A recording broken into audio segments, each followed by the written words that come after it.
በእርግጥም እነዛ ጥቂት ደቀ መዛሙርት ከተማውን ቀየሩት እና ቤተ መንግስቱን ቀየሩት፣ ቤተ ክህነቱን ቀየሩት፣ ህዝቡን ሁሉ ቀየሩት። ዓለምን ሁሉ ታውቃላችሁ በቁጥጥር ስር አዋሏት። በዘመኑ የሮምን ቤተ መንግስት ራሱ በወንጌል አንኳኩተውታል። ዛሬ ይሄን ትልቅ እንድምታ ያለው ርዕስ በአንድ ሰው ላይ ነው ማጠንጠን የምፈልገው ለ30 ደቂቃ። ያ እጅግ ሰሞኑን የማረከኝ እሱን ለመሆን የጓጓሁለት ወንድማችን እስጢፋኖስን ላካፍላችሁ ፈልጋለሁ። ይሄ ሰው በኢየሱስ ጊዜ አብሮ 3 ዓመት ተኩል መማሩ እርግጠኛ አይደለሁም። ጅማሬው ድቁና ውስጥ ነው እስጢፋኖስ እና አስገራሚ ማንነት ግን አለው።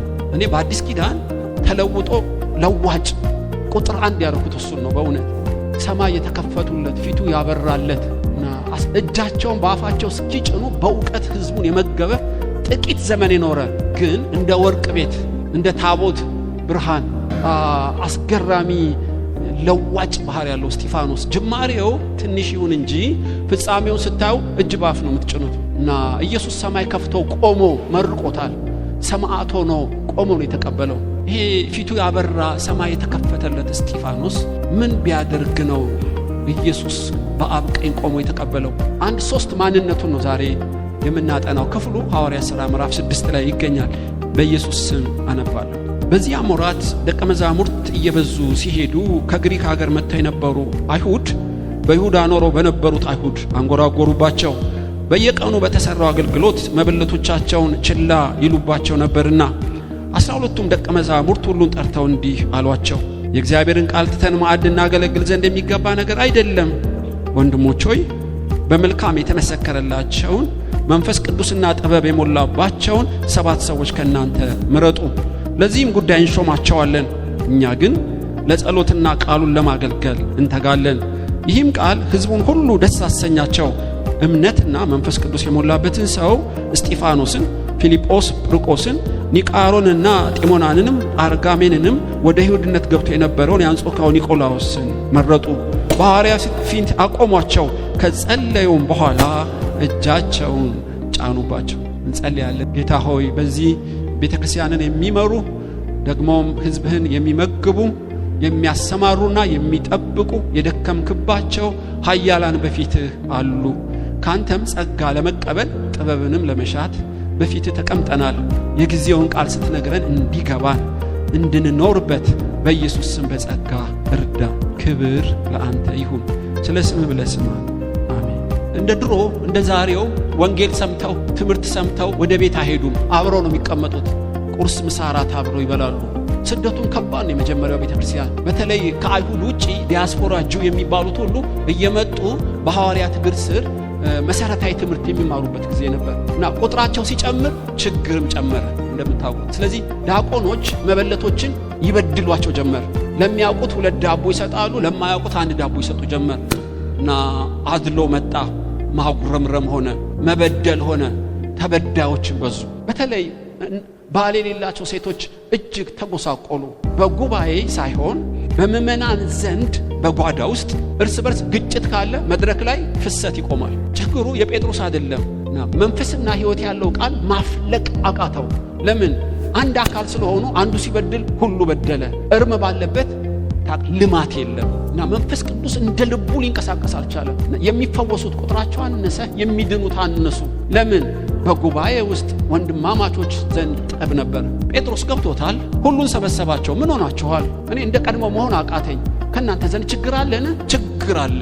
እኛ መበለት ነንና ባል የለንምና መድሎ ይፈጸምብናልን?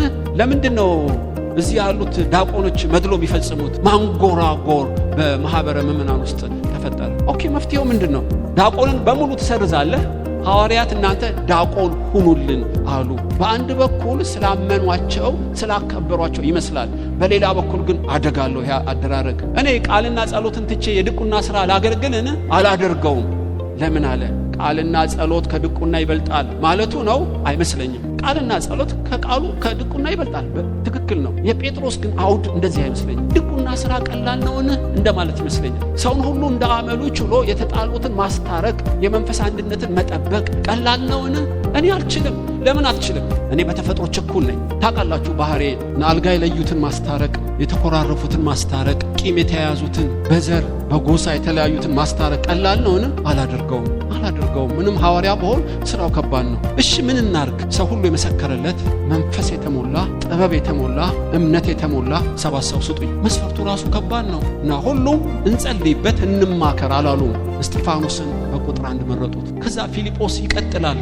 ሁሉም ላይ እጅ ከጫነ በኋላ ወደዚህ ከባድ የፈንጂ ወረዳ ውስጥ ማህበረሰቡን ለማጣፈጥ የተበጠበጠውን ለማረጋጋት በእጅ በመጫን በቁጥር 1 ጉባኤውን የመራው እስጢፋኖስ ነው። ታውቃላችሁ። እና የተለወጠ ለዋጭ አንደኛው ምልክቱ ምንድነው?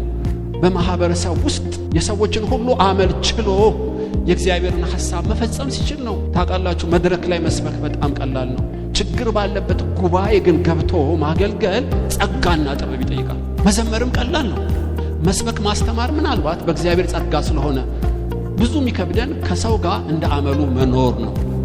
እግዚአብሔር የሚወደው ሰውን ነው፣ የላከንም ወደ ሰው ነው። የሚከብደንስ ከሰው ጋር መኖር ነው። ልዩ ልዩ አመል ያላቸውን እንደ ባህሪያቸው ካልቻሉ ማን ይችላቸዋል ወገኖች ሆይ? ስለዚህ ነው ከልዩ ልዩ ከጨለማ የወጡ ዕውቀት ከማጣት የመጡ ከሰይጣን ጉያ ተፈልቅቀው ቆስለው የመጡት እኛ ዘንድ ማከም ካልቻል መሸክ ካልቻል እና እንደ ባህሪያቸው መምራት ካልቻል ወገኖች ሆይ የተለወጡ ለዋጮች ልንሆን አንችልም። ስለዚህ እስጢፋኖስ የተለወጠ እንደሆነ በአንድ ድምፅ ነው የመረጡት። ሁሉም በአንድ ድምፅ እስጢፋኖስን መረጡት። በዳዩም ተበዳዩም በእስጢፋኖስ መመረጥ ሁሉም ደስ አላቸው። ምን ማለት ነው? እጅና ጓንት ሆኑ ማለት አይደለም። እስጢፋኖስ የሰዎችን ሁሉ አመል እየቻለ ወደ ክርስቶስ መልክ ለማምጣት የልብ ስፋት አለው ማለት ነው። ወገኖች ሆይ የተለወጠ ሰው አንዱ ምልክቱ ምንድነው? አብረው በሚኖረው የሰው ልጆች ባህሪ የማይማረር እንደ አመላቸው እስከ መጨረሻ ለመሸከም ትከሻው የሰፋ እንደ ባህር ዳር አሸዋ ልቡ የሰፋ ሰዎችን ለማስተናገድ ሰፊ ልብ ያለው ማለት ነው። ማህበረሰብ እድሩ ስትገባ፣ ቀበሌው ስትገባ፣ የኮንዶሚኒየም ማህበሩ ስትገባ ያኔ ነው የምትፈተነው። ለምን? ልዩ ልዩ አመል ያለው እዛ ነው። እዚህማ ቃል የሚወድ መዝሙር የሚወድ ጸሎት የሚወድ ህዝብ አስቸጋሪ አይደለም። የተላክነው ግን ጨው ከጨው ጋር እንዲኖር አይደለም፣ ብርሃን ከብርሃን ጋር እንዲኖር አይደለም። የጨው ጉልበቱ የጨውም ተፈጥሮ ለመራራ እንዲያጣፍጥ ነው። የብርሃንም ተፈጥሮ ለጨለማ ነው የተዘጋጀው። ታውቃላችሁ። ስለዚህ የምንለካው ቤተክርስቲያን ጨው አምራች ብትሆንም ነገር ግን ተልኮዋ ማህበረሰብ ነው። ክፉ ሐሰተኛው እንደተገለጠ ታውቃላችሁ። በሙላት እንዳይገለጥ የከለከለው ማን ነው? ቤተክርስቲያን ነች። ስለዚህ በምድር ላይ ጨውና ብርሃን ሆና አመጽ እንዳይበዛ ፍርድም እንዳያይል የምታረጋጋ ማን ነች? እኔና እናንተ ነን። የተለወጠ ሰው አንድ ሰው ባለበት ብዙ የጽድቅ ተጽዕኖ በአካባቢው ላይ መመስረቱ አይቀርም። እኔ የሰዶም ገሞራ ኃጢአት ወደ እኔ መጥቷል፣ ጽዋቸው ስለሞላ ለወርድ ነው። እግዚአብሔር ሆይ 50 ጨው ካለ ታጠፋለህን? አላጠፋም። 50 ጨው ለሰዶም ገሞራ በቂ ነው። የለም ይቅርታ አድርግልኝ እግዚአብሔር ሆይ 10 ቢኖሩስ? 10 ካለ አላጠፋም። ፍርድን ባያስቀሩም ያዘገያሉ የሚማልዱ እና የኔ አፈ ጉባኤዎች የተለወጡ ሰዎች ካሉ ሰዶም ገሞራ ትቀጥላለች። 10 አይደለም አንድም ጠፋ። ታውቃላችሁ። በአብርሃም ምልጃ ነው ሎጥ ራሱ ሄዳ ነው እና ነገር ግን አሉ በአዲስ ኪዳን እንደነ እስጢፋኖስ ችግር ወዳለበት እጅ በመጫን ተልኮ ተሰጥቶ ተላከው ጭጭ አረገው እስጢፋኖስ። ቁጥር 6 እዩ። የእግዚአብሔር ቃል እየሰፋ ሄደ፣ የደቀ መዛሙርትም ቁጥር እጅግ እየበዛ ሄደ። ለምን? የጓዳውን ችግር እስጢፋኖስ መልስ ሰጠው። ትልቁን ጎልያድን ዘረረው። ለነ ጴጥሮስ መድረኩና አየሩ ተመቻቸላቸው። ለመስበክና ጸጋ ለመግለጥ ሜዳውን ያመቻቸው ማን ነው? እስጢፋኖስና ጓደኞቹ ናቸው። አይታዩም። በጓዳ ውስጥ ግን የሚያስተራርቁ ሆኑ። በዳይና ተበዳይን የሚያረጋጉ ሆኑ። በጉባኤ ህዝቡ ተዘልሎ ሲቀመጥ መንፈስ ቅዱስ ክብሩን መግለጥ ጀመረ። የተለወጠ ለዋጭ አንዱ ምልክቱ ምንድነው? አብሮ በሚኖረው ማህበረሰብ ውስጥ እንደ ጨውና እንደ ብርሃን ሆኖ የሰዎችን አመል መታገስ፣ የሰዎችን ሐሳብ ማስተዳደር የሚችል አቅም ሲኖረው እስጢፋኖስ ይሄ ተችሎታል። ስለዚህ የደስታ ምክንያት ነው። ሁሉም ደስ አላቸው በእስጢፋኖስ። አንዳንዶች አይደለም፣ በከፊል አይደለም፣ ለሁሉ የደስታ ምንጭ ነው። ጢሞቴዎስን እልክላችኋለሁ። ሲሰብክና ሲያስተምር አይደለም፣ ገና ስታዩት ደስ እንደሚላችሁ እርግጠኛ ነኝ። የደስታ ምክንያት ነው። ሙሴ አፈትብ አይደለውም ትላለህ፣ ወደ ግብጽ ትሄዳለህ። ወንድም አሮን ገና ሲያይህ በልቡ ደስ ይለዋል። አንተ እኮ የደስታ ምክንያት። ማርያምም ኤልሳቤጥ ዘመዷን ተሳለመቻት። ገና ድምጿን ስትሰማ ራእዩን ስትሰማ አይላችሁም፣ ድምጿን ገና ስትሰማ መንፈስ ቅዱስ በኤልሳቤጥ ሞላባት። ማርያም ባለችበት መነቃቃት አለ ማለት የደስታ ምክንያት። በሰዎች ማህበረሰብ ውስጥ ሲገቡ እንባን የሚያብሱ ተግዳሮትን የሚቀንሱ እነሱ የተለወጡ ሰዎች ናቸው። እና ይስሐቅም ርብቃን ወደ እናቱ ድንኳን አገባት። ይስሐቅም ከእናቱ ሞት ተጽናና። ርብቃ በበር ስትገባ ሐዘን በመስኮት ይወጣል። እቺ ሴት ባለችበት የጽድቅ ተጽዕኖ አምጪ ነች ማለት ነው። መኖሪያችን በሰማይ ነው። ታውቃላችሁ፣ ብሄድ ከሁሉ የሚሻል ነው፣ ብኖር ለእናንተ ስለምጠቅም ነው ይላል ጳውሎስ። በምድር ላይ ሰውን እምጠቅም ካልሆነ በከንቱ ኖር፣ ወደ መኖሪያዬ ብሄድ ይሻለኛል። በእውነት በአንድም በሌላም በማህበረሰብ ውስጥ እኔ በመኖሬ የሚጠቀም ሰው ከሌለ በከንቱ ኖር። እስጢፋኖስ ግን እንደዚህ አይደለም። የት እንደተማረ እንዴት እንደተለወጠ ባላቅም ችግር ወዳለበት ላኩት፣ ጸጥ አረገው። ተአምር። እንደ ኖህ ልበ ሰፊ ነው ማለት። ንጹህ እንስሳ ብቻ ሳይሆን ያልሆነውንም 1 ዓመት ከ2 ወር ኖህ አስተናገደ። እንቁላል የምጥለውን ዶሮ ብቻ አይደለም የሚራገጠው አህያንም ለመቻል ለመመገብ ኖህ ልቡ ሰፊ ነው። ኖህ ማለት የእረፍት ሰው ማለት። የሚያጠቡትን ርጉዞችን በቀስታ የሚመራ የደከሙትን በትከሻው የሚሸከም ማንነት ነበረው እስጢፋኖስ ማለት። ኤርምያስ እናት ሆድ ውስጥ ሞቼ በሆን ለምን ትላለህ? ቋንቋ ወደማይታወቅ ልዩ ሕዝብ ልካለሁ ብዬ ከፈረሰኛ ጋር ትሮጣለህ ብዬ እግረኞች አደከሙ፣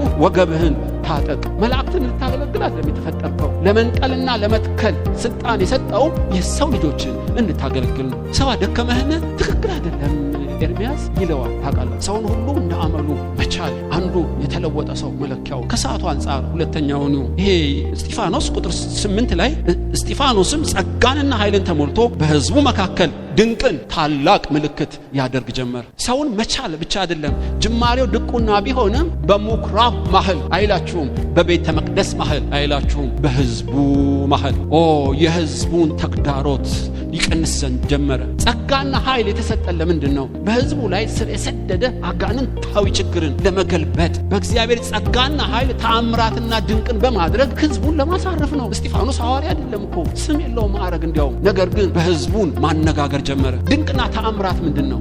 አየህ፣ ድንቅ ማለት ከተፈጥሮ ሕግ ውጪ የሚሆኑ ድርጊቶች ይመስሉኛል። እስጢፋኖስን አትለምደውም። ሰኞ ያየህ ዕለት ድንቅ ነው፣ ማክሰኞ በተአምራት ያነጋግርሃል። በሰው ዘንድ የቆየውን የጎልያድ ችግር፣ በአጋንንቶች የሆነ ትብታብ በማህበረሰብ ውስጥ የገባውን ሁሉ እስጢፋኖስ ይገለብጠው ጀመር።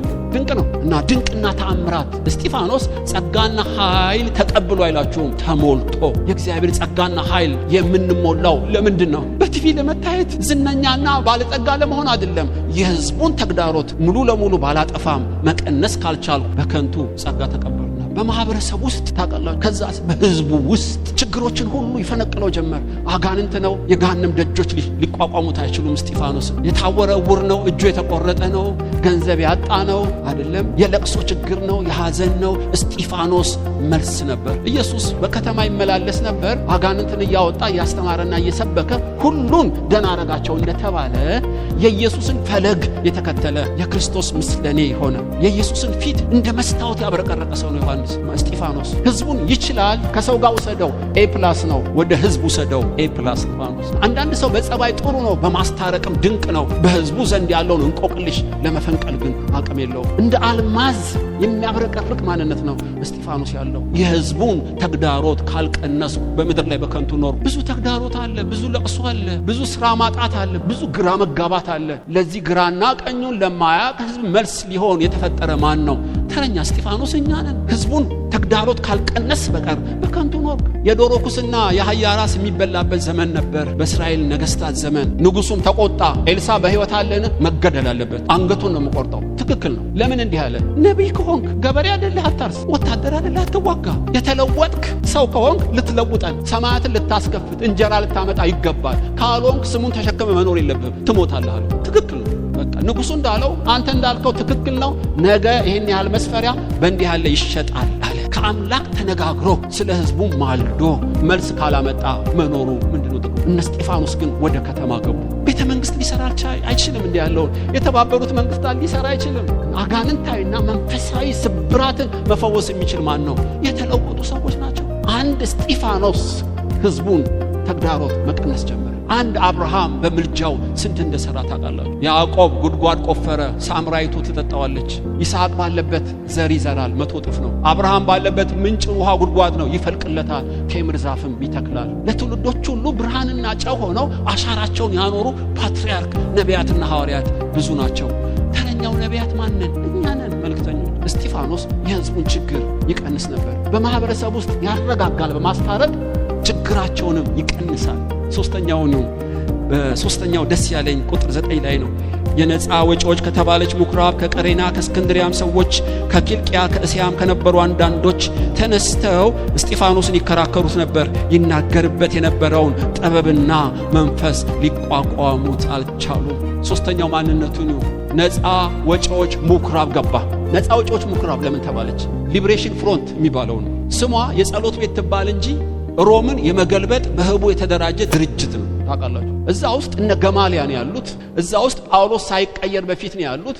የተማሩ ሊቃውንት፣ የብሉይ ኪዳን ዕውቀት፣ ዕብራይስጥ በለው የግሪክ ቋንቋ፣ ስለ ፍልስፍና ፕሮፌሰር የተሰበሰበበት ነው።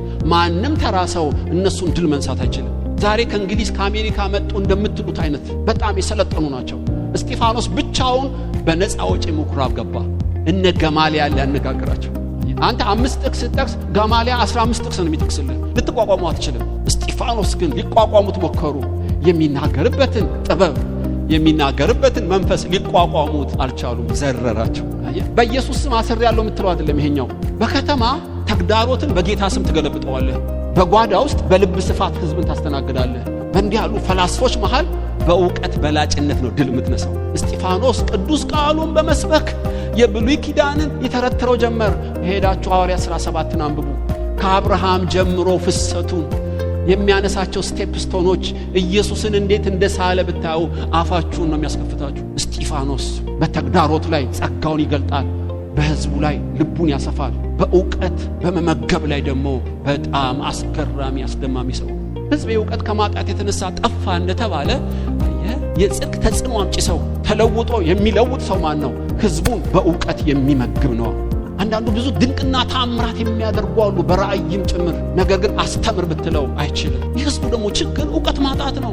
በጸሎት ብቻ የምትፈታው አይደለም። የሰውን አእምሮ የምትማርከው ቅዱስ የእግዚአብሔር ቃልን በማስተማር ሰማያዊ እውቀትን በመግለጥ ነው። እስጢፋኖስ ይህንን ተቀብቶታል። አስገራሚ ነው። ነፃ አውጪ ምኩራቦችን እጃቸውን በአፋቸው አስጫናቸው። ንግግር ውስጥ ፊደል ብቻ አይደለም፣ ቃል ብቻ አይደለም፣ መንፈስ አለው። ዞር ስታረጋው ጥበብ አለው። ሊቋቋሙት አልቻሉ። ከአፉ የሚወጣው ቃል ውስጥ የእግዚአብሔር መንፈስ አለበት። ምን ማለት ነው? እኔ አሁን የምናገረው ቃል ውስጥ መንፈስ ቅዱስ ካለበት ምልክቱን ታውቃላችሁ። ቤቱን መንፈስ ቅዱስ ሞላው። እንደ ኤማውስ መንገደኞች ልቤ እኮ ተቃጠለ፣ ስሜን መጥራት እኮ ነው ያቃተው፣ ዘረዘረኝ ትላለህ። ፊደል ብቻ ከሆነ መረጃ ይዘህ ነው የምትወጣው። መንፈስ ካለው ግን ኃጢአት ሰርተህ ከሆነ ታለቅሳለህ፣ ልትቋቋሙ አትችልም። ጥበብ ከሞላበትስ የጊዜውን ቃል መናገር ይችላል። በመዝገቤ ከዚህ በፊት ያጠናሁትን አንዱ ላጣ አድርጌ አይደለም፣ ለዚህ ጉባኤ የሚያስፈልገውን የጊዜውን መልእክት ማምጣት ማለት እሱ ነው ጥበብ። በመንፈስና በጥበብ ከተሞላ የሰማይ አምላክ ማንም ሊቋቋምህ አይችልም። እስጢፋኖስ እንዲህ ነበር። በሶስት የተቀመመ ነው ልላችሁ ነው። ከሰው ጋር ውሰደው። በማህበረሰብ ውስጥ የማስታረቅ አገልግሎቱ፣ አመላቸው የማይቻለውን የመቻል ጉልበቱ ተገረማላችሁ። ወደ ህዝብ ውሰደው። እንቆቅልሽን ገልባጭ ነው። ዳዊት ጎልያድን እንደገለበጠው ወደ ጉባኤ ውሰደው። ማስተማር ይችላል። በእነዚህ ሶስት የተቀመመ ሰው ምልክቱ ምንድን ነው? እሱ ባለበት ሁሉ ሰማያት ክፍት ናቸው። እስጢፋኖስ ቀና ሲል ሰማይ ሊትራሊ ክፍት ነው። ይገርማችኋል። ህልምና ራእይ አይደለም። ኢየሱስ በአብ ቀኝ ቆሞ ፊት ለፊት አየው። የኢየሱስ ብርሃን እስጢፋኖስ ላይ ያንጸባረቀ ይመስለኛል። እየወገሩ ደሙ እየፈሰሰ ፊቱ ግን ያበራል። እየተገረሙ ይወግሩታል። የሚያስገርም ነው። እስጢፋኖስ ባለበት ሁሌ ክፍት ነው። እስጢፋኖስ ባለበት ደስታ አለ። እስጢፋኖስ ባለበት የሰው ቁጥር መብዛት አለ። ሐዋርያው ጳውሎስ አስወጋሪው በደማስቆ ጌታ ቢገናኘውም የወንጌል ጉዳይ እርሾ የጀመረው በእስጢፋኖስ ስብከት ነው ይባላል። ገላትያ ላይ ከእስጢፋኖስ ቤተሰብ በቀር ማንንም አላጠመኩም ያለው ለዚህ ነው ይላሉ። በስብከቱና በድርጊቱ ሁሉ ሳይማረክ አልቀረም ጳውሎስ። ይሄ ሰው ኃያላንን የማረከ በሞቱም ቤተክርስቲያን በዓለም ሁሉ እንድትሰራጭ ምክንያት የሆነ ሰማይ የተከፈቱለት ነው። ሲወገር አየው እንጂ አላዳነው። ለምን? እስጢፋኖስ ሩጫህን ጨርሰሃል፣ ወድጄሃለሁ፣ ቆሜ ነው የምቀበልህ፣ የመጀመሪያው ሰማዕት ትሆናለህ፣ ከኔ ጋር ትኖራለህ። ልኬቱ የዕድሜ ርዝመት አይደለም። በአጭር ዘመን ሪከርዱን ሰብረሃል፣ የተፈጠርክበትን ፈጽመሃል፣ ቆሜ እቀበልሃለሁ፣ ሩጫውን ፈጽመሃል እንደማለት ይመስለኛል። በትንሽ ዘመን የወርቅ ቤት የማይቃጠል ያገዳ የእንጨት ቤት ሳይሆን የወርቅ ቤት ሰርቶ በሰማይ አምላክ ፊት ሲቆም በሙሉ ደሞዝ ወደ አብርሃም ጉያ የገባ ሰው ነው እስጢፋኖስ። ወገኖች በዚህ ጉባኤ መልእክት አለው እግዚአብሔር። ጽድቅንና ኩነኔን የለየ ሰው ነው እስጢፋኖስ። ባለበት ጥርስ የሚነክሱ ጆሮ የሚደፍኑ በአንድ ልብ ድንጋይ ለማንሳት ተነሱበት። ለምን ሊቋቋሙት አልቻሉም? የእስጢፋኖስ የጽድቅ ተጽዕኖ ኃጢአታቸውን እያጎላው መጣ። እስጢፋኖስ ባለበት ወይ ድንጋይ ታነሳለህ ወይ እልል ትላለህ። ኒውትራል መሆን አትችልም። ልክ እንዳረጀ ወይን ጠጅ ያንገዳግድሃል። ውሃ እንደበዛበት ቅራሬ ዝም ብሎ አይደለም ስብከቱ። እስጢፋኖስ ጥርሳቸውን ነከሱ። ለምን?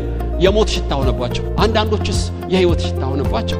ልክ እንደ ክርስቶስ ባህሪ በህይወቱ ላይ ምልክቶች ታይተዋል። የምትለውጥ ለዋጭ ከሆንክ እልል የሚሉ ይበዛሉ፣ የሚቃወሙ ይበዛሉ። ለእልልታም ለተቃውሞ ምክንያት ካልሆንክ ተቀላቅለሃል ማለት ነው። የትኛውም ሐዋርያና ነብይ ሁሉ አጨብጭቦለት አልሞተም። ዓለምን በጽድቅ ስትኮንን ይገሉሃል፣ ያሳድዱሃል። ለዚህ የሚበቃ ማን ነው? ቃሉን ሳይሸቃቀጥ በቅንነት ስለሰበክን በምንሄድበት ቦታ ሁሉ የክርስቶስን መዓዛ በድልነሽነት እናሸታለን፣ በድልነሽነት እንዞራለን ያሉት ናቸው። እስጢፋኖስ ተሻለው ወገኖች እና በግልጥ በሐሰት ከሰሱት። የመዳን ምልክት ነው፣ የመለወጥ ምልክት ነው። እና ይሄ ሰው ቢሞትም ወንጌል በምድር ሁሉ እንዲሆን አሻራውን ጥሎ ነው ሄደው። እስጢፋኖስ እየወገሩት ተንበርክኮ የሚያረጉትን አቁም ብሎ የአምላኩን ፈለግ የተከተለ ሰው ነው። ከወንጌል በቀር ከፍቅር በቀር ቂም እንዳልያዘ ታያላችሁ። እየወገሩት ማለደላቸው። አስገራሚ ነው። በውስጥ በቤተ ክርስቲያን ውስጥ በውጭም ለሚጠሉት የሚማልድ የሚሸከም ልብ አለው። በማህበረሰብ ውስጥ መከራን የሚቀንስ ጉልበት አለው። ዕውቀት ላጡት የሚያስተምርበት መንፈስና ጥበብ የሞላበት ሰው። ዛሬ ተለውጠን እየለወጥን ነው። እስጢፋኖስ ይሰብከናል። እኔ በዘመኔ ይህን አድርጌያለሁ። በእናንተ ዘመን ልኖር አልችልም። ተረኛው እስጢፋኖስ ማን ነው? አንቺ ነሽ። ተረኛው እስጢፋኖስ ማን ነው? አንተ ነህ። በእኔ በአንዱ እስጢፋኖስ ከ2000 ዓመት በፊት እንዲህ ካረገ በእናንተማ እንዴት? ለእኔ የሠራ ጸጋም ለእናንተ ተሰጥቷል። በእኔ የተሞላሁት መንፈስ ለእናንተም ተሞልታችኋል። ለእኔ የተገለጠ ጥበብ በእናንተም ውስጥ አለ። እኔ በዘመኔ የሚጻፍ የሚተላለፍ ነገር አረኩ፣ አንተስ ብሎ እስጢፋኖስ ይሞግተናል። ወገኖች ሆይ ተለውጠን እንድንለውጥ እግዚአብሔር ይርዳል።